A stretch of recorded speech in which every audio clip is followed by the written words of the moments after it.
Like a lot of 14-year-olds, Scott Merrow loves to play video games. Exactly, yeah. The way he's holding this controller illustrates how he's had to adapt to the two-handed world around him. Symbrachydactyly is the official term for underdeveloped or undeveloped fingers. Scott just calls it his little hand.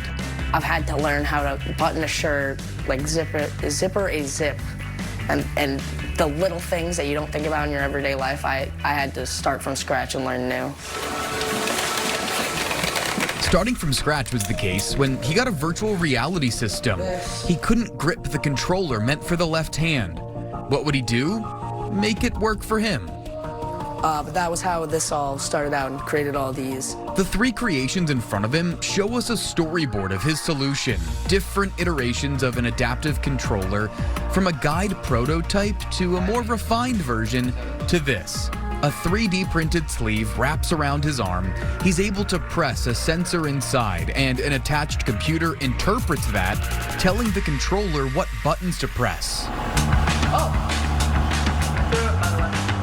Scott has worked on this for months with his uncle Brandon, a mechanical engineer, solving lots of challenges to get to the moments when it all comes together.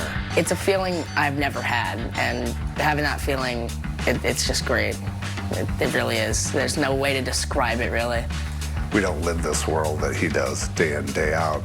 So to see kind of the happiness and excitement in his eyes when it's like, I picked up an airplane through with my left hand for the first time in my life. Yeah, to me, that's the real accomplishment there. As you can see, a lot of changes were made, right? Scott has been seeing this through as a school project, but has taken it well beyond the classroom. He's been spreading the word on social media about his attempt to advocate for the adaptive community. His post in the WMUR-U Local Facebook page has nearly 7,000 likes. In June, he's headed to the National Invention Convention in Michigan with young inventors from across the country. Seeing him kind of hold court as other people go around with his board and talk about this and stand up, and some of the videos he's made, that's with zero practice. Scott can kind of naturally talk to people and want to talk to people. There are still some tweaks to make, but Scott says he and his uncle Brandon are getting closer and closer to their goal. Scott's message to other kids facing adversity? Don't give up. Just keep trying. Just figure out another way. There's always going to be another path.